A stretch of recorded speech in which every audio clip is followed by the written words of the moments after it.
propose de présenter ces instants au Seigneur. Seigneur, nous sommes rassemblés devant toi, Seigneur, pour écouter ta parole, pour la recevoir, Seigneur, pour qu'elle puisse porter du fruit en nous. Pour ma part, tu fais comme tu le veux. Je veux m'effacer totalement devant toi, Seigneur, que ce soit toi qui t'exprimes, afin que nous puissions être édifiés. Je te prie, Seigneur, pour tous nos frères persécutés également, qui n'ont pas ce privilège de se réunir. Tu vois nos frères en Syrie, au Congo, partout sur la terre où ils sont massacrés à cause de leur foi, emprisonnés et torturés. Seigneur, assiste-les par ton esprit. Et merci pour de tels exemples de fidélité par ta grâce. Et Seigneur, nous te prions pour Israël, pour que tu protèges ton peuple. Te prions pour la paix de Jérusalem. Seigneur, si j'oublie Jérusalem, que ma droite se dessèche. Père céleste, reçois cette intercession au nom de Jésus-Christ. Amen. Je vous invite à ouvrir vos Bibles. On va lire 2-3 passages. Le premier dans le livre de l'Exode, au chapitre 24. Et on lira à partir du verset 12. Le Seigneur dit à Moïse, « Monte vers moi dans la montagne et reste là. Je te donnerai des tablettes de pierre, la loi et les commandements que j'ai écrits pour les instruire. » Moïse et Josué, son auxiliaire, montèrent dans la montagne de Dieu. Il dit aux anciens, « Attendez-nous ici jusqu'à ce que nous revenions auprès de vous. Aaron et Our sont avec vous. Si quelqu'un a une affaire à régler, qu'il s'adresse à eux. » Moïse monta dans la montagne et la nuée couvrit la montagne. La gloire du Seigneur demeura sur le mont Sinaï et la nuée le couvrit pendant 6 jours. On fera une autre lecture, toujours dans le livre de l'Exode, au chapitre 19, et on lira à partir du verset 10. Le Seigneur dit à Moïse, « Va vers le peuple, consacre-le aujourd'hui et demain, qu'ils lavent leurs vêtements, qu'ils soient prêts pour le 3e jour, car le 3e jour, le Seigneur descendra sous les yeux de ton peuple.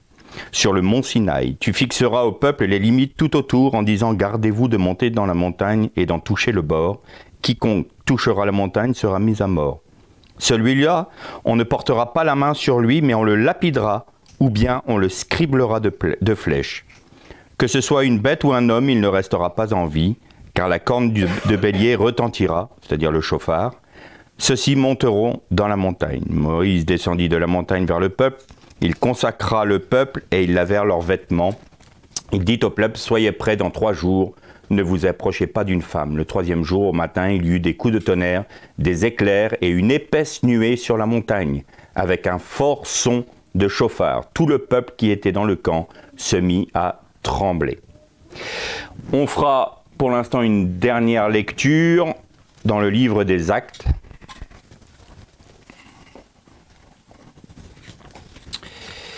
Livre des Actes au chapitre 1 et on lira à partir du verset 9. Après avoir dit cela, pendant qu'il regardait, il fut enlevé et une nuée le déroba à leurs yeux. Et comme il fixait le ciel pendant qu'il s'en allait, 2 hommes en habits blancs se présentèrent à eux et dirent, « Hommes de Galilée, pourquoi restez-vous là à scruter le ciel ? Ce Jésus qui a été enlevé au milieu de vous reviendra de la même manière que vous l'avez vu aller au ciel. » On arrêtera là pour l'instant nos lectures. La nuée, dans la Bible, est toujours synonyme de gloire de Dieu. Mais il m'a paru bon de méditer sur ce point pour qu'on aille dans une certaine profondeur de ce que concerne la nuée. La nuée, on la rencontre dans plusieurs endroits, notamment avec Noé, où il y a l'Éternel qui fait une alliance avec Noé et qui dit, voilà, mon arc paraîtra dans la nuée. On voit bien que la gloire de Dieu se manifeste toujours à travers la nuée. Alors, il est bon de déterminer ce qu'est la gloire de Dieu, il est bon de déterminer ce qu'est la nuée, et il est bon de déterminer à quel moment nous pouvons être au contact de cette nuée. Bien entendu, il est impossible d'entrer dans la présence de Dieu, d'être au contact de la gloire de Dieu, si nous ne sommes pas rentrés dans la famille de Dieu. C'est un préalable. Il est bien évident que si nous n'avons pas accepté le sacrifice de Jésus pour le pardon de nos péchés, nous ne pouvons pas avoir accès à la gloire de Dieu. Nous ne pouvons pas avoir accès à la vie du Christ. Nous ne pouvons pas avoir accès à la véritable vie. Alors évidemment, je pense que beaucoup ont fait cette expérience au moment où le Seigneur touchait leur cœur pour les interpeller, pour leur demander de venir à lui. Beaucoup se sont dit « Ah oui, mais moi je vais tout perdre. Moi je vais perdre ce que j'aime, je vais plus avoir le droit de faire ce que j'ai envie, je vais pas pouvoir, vivre librement, je serai obligé de suivre des commandements que j'ai pas envie de suivre en fait. » Et on réalise que c'est l'ennemi qui nous disait ces choses-là, parce qu'il nous fait croire que nous sommes libres alors que nous sommes asservis. Nous sommes totalement asservis par nos passions, asservis par notre colère, asservis par toutes sortes de pensées, asservis par même les hommes sous l'autorité duquel nous sommes soumis. On peut dire ce qu'on veut, on peut dire « Oh, je ne serai pas libre si je suis avec le Seigneur ». Vous êtes bien obligé d'aller travailler, vous êtes bien obligé d'aller gagner votre vie, vous êtes bien obligé d'obéir à des ordres, vous êtes bien obligé de respecter ce que le pays dans lequel vous êtes vous demande, les lois qu'il vous demande de respecter. Vous n'avez pas de choix. Et Satan va venir vers vous pour dire « Mais reste libre ». Le plus gros mensonge que l'ennemi nous dit, c'est que si nous nous rebellons contre Dieu, nous serons libres. Alors que c'est lui qui nous a servis. Mais j'ai constaté une chose. Quand on est chrétien, quand on veut aller plus loin avec Dieu, quand on veut aller dans l'intimité avec Dieu, nous sommes confrontés exactement au même mensonge.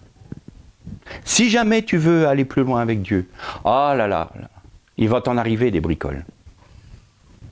Tu vas souffrir, tu vas plus être maître de toi.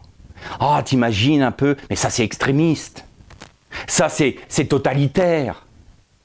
C'est pas ça être chrétien. Être chrétien, c'est Jésus est mort pour toi, pour que tu puisses faire ce que tu veux, et qu'avec ça, tu vas accomplir tout ce que tu as envie. C'est ça la vraie vie chrétienne, non? Mais ce ne sont pas nos passions qui nous asservissent. Ce n'est pas notre propre péché qui nous asservit. Quand nous ne sommes pas capables de résister à une tentation, c'est que nous ne sommes pas libres. Je répète, quand nous ne sommes pas capables de résister à une tentation, c'est que nous ne sommes pas libres. Donc, quand Satan nous susurre à l'oreille « tu vas tout perdre et puis tu ne seras pas libre », c'est un mensonge. Je pense qu'il était bon de déjà déterminer ce préalable avant d'aller plus loin. Donc évidemment, le Seigneur est venu pour donner sa vie, pour que nous puissions, nous, être réconciliés avec celui qui est l'objet de notre liberté, de notre délivrance, le Père Céleste. Je donne souvent cet exemple. J'avais un petit chien quand j'étais plus jeune, et on habitait devant une route très passante. Et mon père avait clôturé tout le petit jardin qu'on avait. Et un jour, ce petit chien a réussi à se sauver parce que le portail était mal fermé. Ça n'a pas manqué, une voiture est passée, il a tapé. Et je me rappelle qu'il est venu, il a pu courir jusqu'à moi, il est mort dans mes bras. Alors ce petit chien devait se dire « Ouais, mais moi je ne suis pas libre. On m'a enfermé.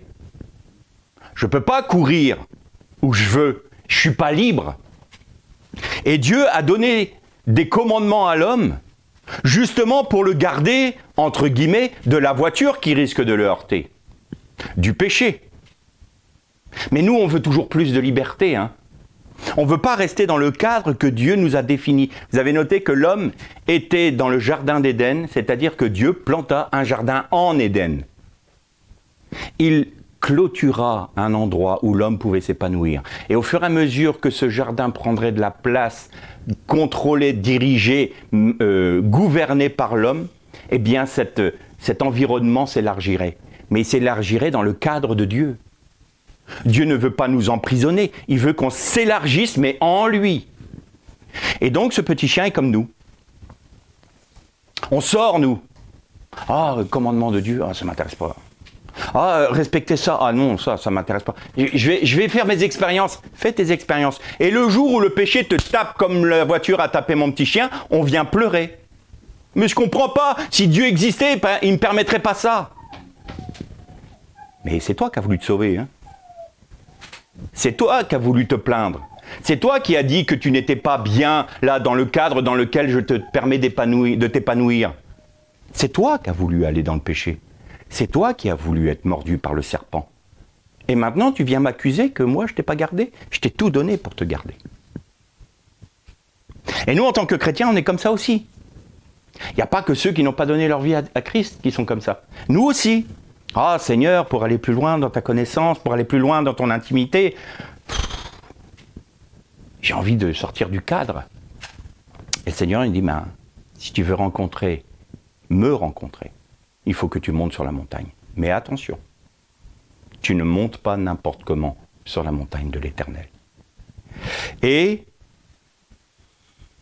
tout d'un coup, on réalise qu'en Jésus-Christ, la montagne de l'Éternel, c'est aussi le tabernacle.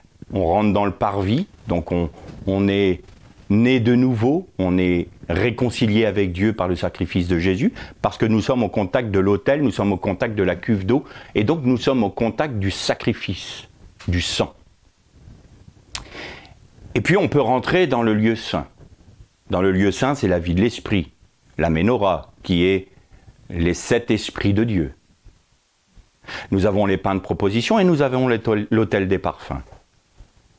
Mais il y avait un lieu dans lequel on ne pouvait pas entrer, où le peuple n'avait pas le droit d'entrer, et où une seule fois dans l'année, le Kohen Gadol, c'est-à-dire le grand prêtre, pouvait rentrer pour faire l'expiation avec le sang de l'agneau, le sang du sacrifice pour le péché à Yom Kippour. Mais depuis que Jésus-Christ a donné sa vie, que son sang a coulé, le voile a été déchiré. Ce qui séparait le lieu saint du lieu très saint, du saint des saints, le voile a été déchiré de haut en bas. C'est une œuvre de Dieu, c'est pas nous. Nous n'avons aucun accès par nos propres moyens, notre propre intelligence, notre propre capacité humaine. On ne peut pas rentrer dans la gloire de Dieu. Il faut qu'elle nous soit révélée. Mais on oublie souvent un détail, c'est que le sang a traversé le voile. Parce que le Kohen Gadol faisait l'aspersion sur le propitiatoire, c'est-à-dire le caporet, le couvercle de l'arche. Et la gloire de l'Éternel résidait sur le caporet, justement sur ce couvercle, qui était, lui, au contact du sang du sacrifice. Et la gloire de l'Éternel se manifestait comment ? C'était une nuée. Et là, on retrouve la notion de nuée, c'est-à-dire la notion de la gloire de Dieu. Aujourd'hui, nous sommes, nous, le temple de l'Éternel. Donc nous avons cette possibilité d'avoir un accès libre à Dieu, parce que le voile est déchiré. Mais souvent, ce qui nous empêche d'avoir un accès à Dieu, c'est notre propre chair. Nous ne le voulons pas, parce que nous n'avons pas confiance en Dieu. Nous n'avons pas foi. Ah Seigneur, si j'accepte ça, je vais accepter de dépendre de toi, mais tu vas quand même répondre à mes besoins. Est-ce que tu vas agir envers moi véritablement comme un père ? Ou comme un Dieu lointain qui va me faire passer par diverses épreuves parce que ça a l'air de t'amuser ? Moi, j'ai envie de te connaître comme père. Bien. C'est une bonne volonté que tu as là. Pourquoi ? Parce que c'est moi qui la mets dans ton cœur. Mais tu ne vas pas me connaître comme père comme toi tu l'imagines. J'ai besoin de me révéler à toi tel que je suis vraiment, pas tel que tu voudrais que je sois. Alors je vais te révéler la nuée. La gloire de Dieu était dans la nuée. Mais la nuée voile les choses. La nuée couvrait le Sinaï. La nuée couvrait le Caporette, mais on ne voyait pas parce que toute la pièce était remplie de nuées. À tel point que quand la gloire de l'Éternel est descendue lors de la dédicace du roi Salomon du premier temple, les prêtres ont dû sortir parce qu'ils ne voyaient plus. Tellement la gloire de l'Éternel reposait sur la maison. Mais alors Seigneur, tu as déchiré un voile pour révéler ta gloire qui est elle-même cachée. Alors je me pose la question, Seigneur, est-il possible d'entrer dans la nuée? Ah! Est-il possible d'entrer dans la nuée? Qu'est-ce que la gloire de l'Éternel d'abord? Ce Jésus que vous avez vu monter a été caché par la nuée. Et il reviendra sur la nuée. Mon arc viendra dans la nuée. Ah, vous voyez où je veux en venir là, hein? Ça commence normalement. Yeshua est la gloire de Dieu. Parce que l'arc que l'on voit dans les cieux, l'arc-en-ciel, le keshet en hébreu, il y a 7 couleurs dans un arc-en-ciel. Les 7 esprits de Dieu. Et pourquoi il y a 7 esprits de Dieu qui reposent sur le Messie? C'est le prophète qui disait esprit de puissance, esprit de grâce, esprit d'adoption, esprit de gloire, voilà, de force. Ça, comment? Conseil, sagesse. Voilà, conseil, sagesse. Tout cela est rassemblé en Christ. Et pourquoi l'arc-en-ciel qui est la marque d'alliance avec toute l'humanité, pas qu'avec Israël, là, avec toute l'humanité.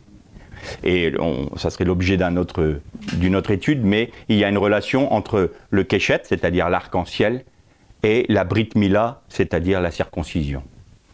Mais là, bon, il faut rentrer dans la gématria, puis là, autrement, on mangera ce soir.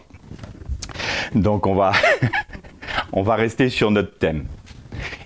Et c'est la puissance de la gloire divine est telle qu'elle est obligée d'être, comment dire, diffraquée, la diffraction de la lumière. On ne peut pas la recevoir telle qu'elle, autrement on mourrait. Notre frère nous disait tout à l'heure que la gloire de l'Éternel s'est révélée à Élie, non pas dans les tremblements de terre, non pas dans le feu, non pas dans les éclairs, mais dans le, littéralement en hébreu, silence doux et subtil. Et c'est là que Élie couvrit son visage, parce que la gloire de l'Éternel se révélait à lui. Ces 7 esprits sont la révélation de la personne même de Dieu. Et comment ces 7 esprits nous sont révélés? Par le Fils, par Jésus. Philippe qui demande à Jésus de lui révéler le Père, ça lui suffit. Ça, c'était notre méditation de la semaine dernière, on l'a abordé un peu. Et Jésus lui dit, mais ça fait si longtemps que je suis avec vous et tu ne m'as pas connu. Tu n'as pas reconnu que le Père se révèle en moi parce que je suis dans le Père et le Père est en moi. Mais la question de Philippe était très intéressante. Le Père nous suffit. Oui, le Père est pleinement suffisant. Pas ce que tu imagines, pas les petites joies que tu vas grappiller sur cette terre. C'est Dieu qui devrait te suffire. Pas l'œuvre, pas ton service, pas les bénédictions qu'il te donne. Lui, en tant que personne, nous, souvent, en étant chrétiens, parce qu'il ne faut pas se leurrer, il faut être honnête aussi, on aime Jésus parce qu'il nous donne. Bien souvent. Allez, je suis comme vous, donc je peux me permettre de le dire. On aime Jésus parce qu'il va nous donner sa grâce. On aime Jésus parce qu'il va nous donner la paix dans l'épreuve. On aime Jésus parce qu'il va nous donner de quoi subvenir à nos besoins. On aime Jésus parce qu'il nous console. On aime Jésus parce qu'il nous fait du bien. Mais est-ce qu'on aime Jésus pour ce qu'il est, pour sa personne? C'est une bonne question. Et si jamais on veut rentrer dans cette dimension-là, alors le Seigneur va nous dire, viens. Viens dans la nuée. Viens dans la nuée. puisque tu veux me connaître tel que je suis et que tu ne veux pas me connaître simplement parce que je te donne quelque chose. Si tu veux m'aimer pour qui je suis et non pas pour ce que je te donne, alors viens dans la nuée. C'est celui qui m'obéit, exactement, l'obéissance. Maintenant, je t'invite à venir dans la nuée, mais attention, tu ne viens pas n'importe comment. On l'a lu tout à l'heure dans le livre de l'Exode, que le peuple ne pouvait même pas toucher le bord de la montagne. La nuée était sur le sommet de la montagne, mais ils ne pouvaient même pas toucher le bord, sans quoi ils étaient mis à mort. Et pour les mettre à mort, il ne fallait même pas les toucher parce qu'ils étaient impurs et souillés. Et là, le Seigneur nous dit, voilà la condition. Si jamais tu veux monter sur la montagne, tu vas mourir. Si tu veux venir à moi, tu dois mourir. Tu dois te charger de ta croix, tu dois mourir à toi-même. C'est fini tes propres envies, même tes propres droits, tes prérogatives, tout cela, tu les laisses en bas. Et c'est typifié par quoi? C'est typifié par « ôte les sandales de tes pieds ». Car la terre sur laquelle tu te tiens est une terre sainte. C'est-à-dire que tout ce qui est de l'homme, tout ce qui faisait que tu marchais où tu voulais par tes propres envies, tes propres conceptions, c'est terminé. Tu laisses ça. Et maintenant, puisque tu es mis à nu devant moi, puisque tu acceptes d'être mort à toi-même, puisque tu acceptes de tout délaisser, alors viens dans la nuée. Et dans la nuée, quand nous rentrons dans cette dimension d'obéissance, comme le disait notre frère, d'abandon total de notre vie entre les mains de Dieu, alors nous sommes mis au contact avec l'esprit même de Dieu, c'est-à-dire la personne de Dieu, le Père. Et là, le Seigneur se révèle de deux manières. Il se révèle dans son amour. Parce que, croyez-moi mes frères, quand on rentre, quand on accepte ce chemin-là, la croix prend de plus en plus de place. Je dirais que la température augmente. Température de la fournaise dans nos vies. Le creuset, la température augmente. Et si jamais nous n'avons pas la conviction que Dieu nous aime, nous pouvons être écrasés par la croix. D'abord, le Seigneur va se révéler comme étant amour dans la nuée. Et il va se révéler comme un Dieu saint, 3 fois saint. Déjà, il révèle cette dimension de sa sainteté en nous disant « ôte les sandales de tes pieds. Tu ne viens pas n'importe comment dans ma présence. Tu ne viens pas n'importe comment. Tu es au contact du Dieu, 3 fois saint, créateur de toutes choses. Tu ne peux pas venir avec tes idées, tes pensées, j'en prends de la religion, j'en laisse, je fais ma petite popote à moi, et puis c'est très bien comme ça, le Seigneur n'a qu'à se satisfaire de ça. Non, tout ça c'est fini. Maintenant c'est moi qui vais me révéler à toi, et je n'accepte rien qui vient de l'homme. Rien. Mais je t'aime. Et tu vas comprendre que cette discipline, cette en apparence dureté, qui est du fait de ma sainteté, eh bien c'est un acte d'amour que je fais pour toi. Parce que si tu rentres dans la nuée, je te rends participant à ma gloire. Et ce que tu penses être dur, difficile, presque inacceptable, n'est en fait qu'une marque d'amour de ton Dieu pour toi. Parce que c'est comme ça qu'il t'attire, dans sa propre gloire, dans la nuée. Parce que dans la nuée, il se passe une chose extrêmement merveilleuse. Nous comprenons ce qu'est la réalité du tabernacle, c'est-à-dire en hébreu le moed. Et le moed vient d'une racine d'un mot hébraïque qui veut dire l'union entre l'homme et la femme. C'est-à-dire que vous vous unissez à Dieu comme l'homme s'unit à son épouse. Vous ne faites plus qu'un avec lui. Et vous remarquez que quand Moïse, est redescendu de la montagne, son visage brillait. Il brillait de quoi? Le visage de Jésus. De la gloire. Et donc on a dit tout à l'heure que Yeshua, Jésus, était la gloire de Dieu, manifestée aux hommes. C'est lui l'expression du Keshet, c'est-à-dire de l'arc-en-ciel. C'est lui qui a été caché dans la nuée. C'est lui qui va revenir sur la nuée. C'est lui qui révèle la gloire de Dieu. Il est la gloire de Dieu. Mais quand est-ce que pour la première fois, le Messie s'est révélé dans la création? Au commencement. Quand Dieu dit que soit lumière et lumière est. Ior vai or. Que soit lumière et la lumière est. C'est la lumière du Messie. Je suis la lumière du monde. Et donc, quand nous descendons de la montagne pour aller vers nos frères, pour aller vers les hommes, nous reflétons notre céleste époux parce que nous sommes unis à lui en esprit. Malheureusement, il s'est passé un drame. Et souvent dans nos vies, nous avons un drame. Quand Moïse est redescendu, il est redescendu justement avec les 2 tables de la loi, la Torah du Messie. Dans la tradition juive, dans la loi orale, il est dit que c'était les tables de la loi du Messie qui descendaient vers Israël. Et s'ils n'avaient pas fait le veau d'or, ils auraient reçu tout de suite le Messie en eux, en leur sein. Mais comme Moïse est redescendu avec les tables de la loi et qu'il a vu qu'il y avait l'idolâtrie dans le peuple, la Torah du Messie s'est brisée sur l'idolâtrie des hommes.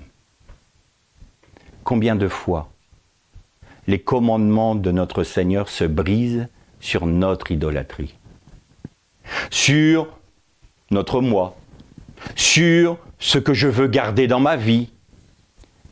On redescend de la montagne, parfois on a des grâces, mais on remet nos sandales. Oh Seigneur, c'est trop dur de vivre que dépendant de toi. Hein. C'est trop dur de vivre selon tes commandements. C'est trop compliqué. Ça ne m'intéresse plus en fait. Alors qu'est-ce qui se passe? Eh bien Moïse s'est voilé le visage. La gloire du Seigneur nous est voilée à nouveau. Nous avons remis un voile sur ce que le Seigneur nous a montré. Et nous ne voyons plus. Alors il ne suffit pas d'entrer dans la nuée, il ne suffit pas d'être mis au contact de la gloire de Dieu, encore faut-il demeurer dans cette position. Le salut s'obtient par la foi et c'est un don gratuit, mais l'union avec notre Christ, c'est chaque jour de notre vie. C'est pas un jour comme ça m'a toqué, tiens aujourd'hui Seigneur, j'étais dans ta présence, béni sois-tu, et puis pendant les 10 années qui suivent, je fais ce que je veux. Non. Autrement, eh bien, notre idolâtrie nous voile à nouveau la gloire de Dieu. Et d'ailleurs, nous, on a traduit par veau d'or, mais ce n'est pas un veau d'or dans la traduction. C'est Egel Macera. Egel Macera, c'est le veau voilé. C'est l'idolâtrie qui vous voile la gloire de Dieu, qui vous voile la personne de Dieu. Alors, on peut se dire que, mais Seigneur, t'as ouvert le voile du temple. T'as ouvert le voile du Saint des Saints, mais tu te voiles encore. Je me voile encore parce que je veux que tu aies ce désir de me connaître tel que je suis. Parce que jusqu'à présent, je t'ai attiré à moi en te disant, regarde, tu vas avoir un gain. Tu vas avoir un gain. Tu vas être non seulement sauvé, mais tu vas être mon épouse. Je vais te rendre participant à ma gloire. Bon. Être rendu participant à la gloire de Dieu, ça va. C'est pas mal comme projet quand même. Pourvu que je sois participant à la gloire de Dieu. Mais quand on rentre dans la nuée, le Seigneur nous dit, tu t'oublies. Et Moïse était capable de redescendre de la montagne parce qu'il avait rencontré le véritable amour qui était Dieu. Et quand Dieu a dit à Moïse, je vais détruire ce peuple. Et je ferai de toi une grande nation. Dieu maintenait sa promesse à Abraham. Hein. Il n'était pas parjure. Mais Moïse avait connu autre chose. Et il n'a pas... Alors, bien sûr, il a été très droit. Hein. Être rempli de l'amour de Dieu, c'est pas une chiffre molle. Hein. C'est dire les choses telles qu'elles sont. quand il a demandé aux Lévites de lever l'épée, il a enlevé tout ce qui était péché dans le peuple. Hein. Oui, ça saigne. Notre chair va saigner. Hein. Elle est sur la croix, elle est condamnée à mort, point. Il n'y a pas à discuter. Mais, quand Dieu lui dit, je vais détruire tout ce peuple, c'est fini, je ne veux plus en entendre parler. Moïse dit, non, enlève mon nom du livre de la vie. Mais, sauf ce peuple. Pourquoi ? Parce qu'il permettait que le peuple pêche et devienne idolâtre sans rien dire. Non, c'était pas la raison. Parce que ta gloire sera entachée, Éternel. Ta propre gloire sera entachée. Et les autres nations diront, il n'a pas pu les conduire dans le pays de la promesse et il les a fait mourir dans le désert. Mais à cause de ta gloire, eh bien je préfère encore que ma vie soit plus avec toi, et je veux que ta gloire brille sur l'humanité. Voilà le Messie. Voilà l'esprit du Messie. Voilà ce qu'est notre état d'esprit quand on est rentré dans la nuée. On ne compte plus pour nous-mêmes, mais pour les autres. Nous avons été tellement au contact de la racine, de la nature de l'amour, que nous ne pouvons pas ne pas aimer. Nous ne pouvons pas ne pas aimer notre prochain. Nous ne pouvons pas ne pas aimer nos frères. Et là, dans nos cœurs, on est en train de se mettre des noms dans la tête qui passent et on se dit, celui-là. Heureusement que dans la Bible, il est dit qui aime bien châtie bien. Je vais l'aimer. Mais ça, c'est notre chair qui nous ment encore. En nous disant, mais non, tu ne peux pas aimer, c'est pas possible. Tu ne peux pas arriver à un tel idéal. Tu ne peux pas ne plus compter du tout. De t'abandonner tellement dans les mains de Dieu que tu te dis, mais je préfère même être anathème. C'est ce que Paul disait, que je sois anathème pourvu que mon peuple soit sauvé. Mais c'est l'esprit du Messie. C'est l'esprit de Jésus. C'est cet esprit-là, c'est cette révélation de l'amour du Père qui nous a donné. Et nous sommes animés du même esprit. Et quand nous sommes animés de cet esprit-là et que nous faisons taire notre chair parce qu'elle est juste sur la croix puis elle a juste le droit de se taire, elle n'a pas son mot à dire. Donc quand notre âme, avec ses sentiments, qui a été habituée à être soumise à l'esprit du serpent, à ce venin qui a été mis notre nature charnelle, eh bien le roi David, qu'est-ce qu'il disait ? Mon âme, tais-toi maintenant. Tais-toi, fais silence devant l'Éternel. Et maintenant, tu loues. J'ai pas envie, je ne te demande pas ton avis. Il faut qu'on soit dur avec nous-mêmes. Il faut qu'on soit dur avec la chair. Et il faut qu'on soit doux avec nos frères. Alors, à partir du moment où nous réalisons ça, nous réalisons que nous reflétons Christ. Et parfois, nous n'allons même pas parler. Nous allons juste vivre. Et je donne souvent cet exemple-là de notre frère Butler qui était dans un aéroport. Et il attendait depuis une demi-heure son avion parce qu'il y avait du brouillard. Tiens, il y avait de la nuée. La gloire de Dieu allait se manifester justement. Et puis dans l'aéroport, tous les passagers étaient là dans le terminal. Et puis d'un coup, il y a un jeune homme qui s'approche de lui et qui lui dit « Mais monsieur, ça fait une demi-heure que je vous observe. Vous avez quelque chose que je n'ai pas, c'est quoi ?» Et là, le frère Butler, qui était quand même sensible à l'esprit, il a très vite compris. Il dit, ce que j'ai que vous n'avez pas, probablement, c'est Jésus-Christ. Il dit, il me semblait bien, parce que vous n'êtes pas comme les autres. Il y a quelque chose qui émane de vous qui n'est pas comme les autres. Peut-être que le frère Butler était en train de lire un livre, il était peut-être occupé à regarder à quelle heure son avion allait pouvoir décoller. Il vivait, normalement. Il n'était pas en train de faire une grande prédication, hein. Il n'était pas dans un moment d'extase, d'adoration devant Dieu, il était simplement en train d'attendre, mais il reflétait la vie du Christ. Et ce jeune homme s'est donné à Dieu. À ce moment-là, il a accepté Jésus dans sa vie. 10 minutes après, le brouillard se levait et l'avion a pu décoller. C'était Dieu qui s'est révélé à ce jeune homme dans la nuée. Mais il faut qu'on accepte le prix à payer. Parce que si nous acceptons le prix à payer, alors la gloire du Très-Haut reposera sur nous, en Jésus-Christ. L'Esprit du Messie se saisira de nous à toute occasion pour parler au cœur, pour apporter une parole de réconfort, apporter une parole d'exhortation, pour simplement témoigner dans notre vécu de tous les jours l'esprit du Messie. Celui qui nous frappe, on l'aimera. On demandera à Dieu de le bénir.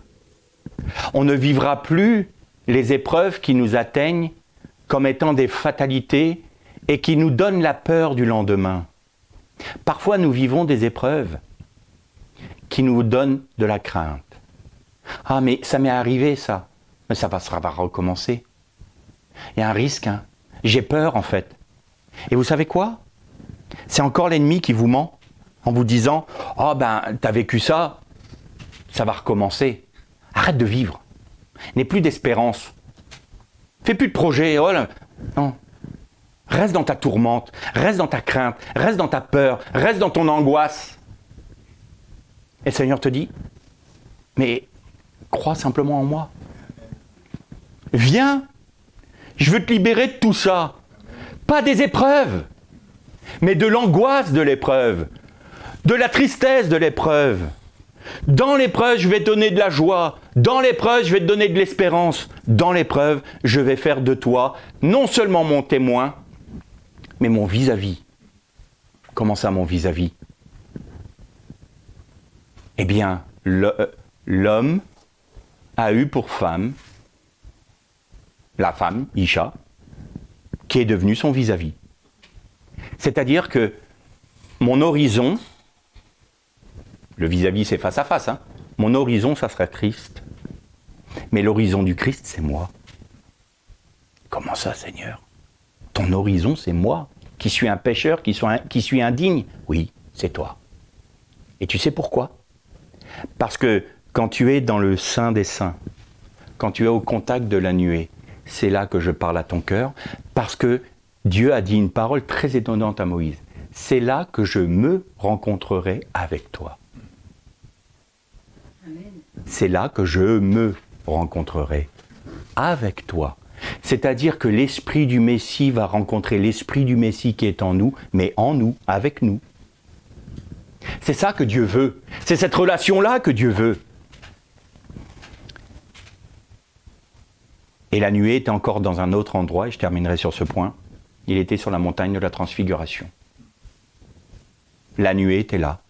La gloire de l'Éternel s'est manifestée dans le fait que le Messie se révélait le Père à l'ensemble des hommes, d'abord à Israël, d'abord à notre frère aîné, Israël. N'en déplaise à ceux qui ne s'appelaient pas, tant pis. C'est la parole, j'y peux rien. Après, moi, la politique ne m'intéresse pas. Le salut vient des Juifs. Et le salut vient des Juifs. Un jour, on m'a dit « Oh, mais le salut vient des Juifs, ça c'est encore les Israéliens, c'est encore les Juifs qui nous disent ça. » Je dis « Non, c'est une parole de Jésus. » Donc, c'est une parole de Jésus. Point. À la Samaritaine. Voilà. Il n'y a pas à discuter. Il n'y a pas à discuter. Et il est d'abord donné à notre frère aîné, et ensuite à nous, à tous les hommes.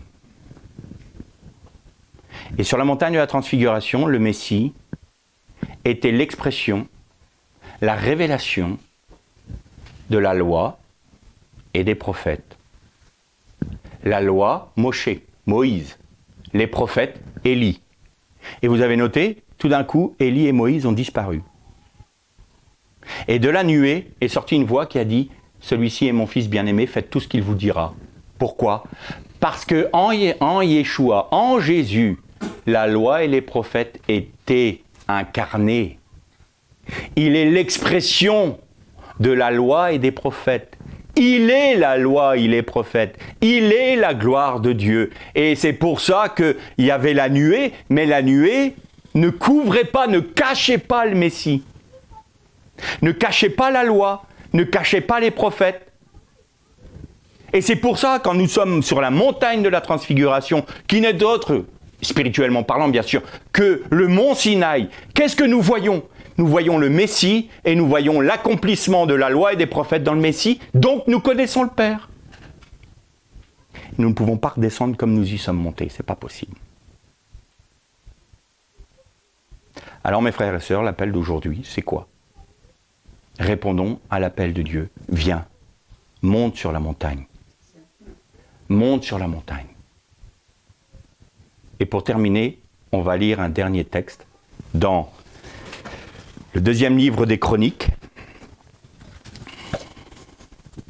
au chapitre 7, et on va lire le verset 14.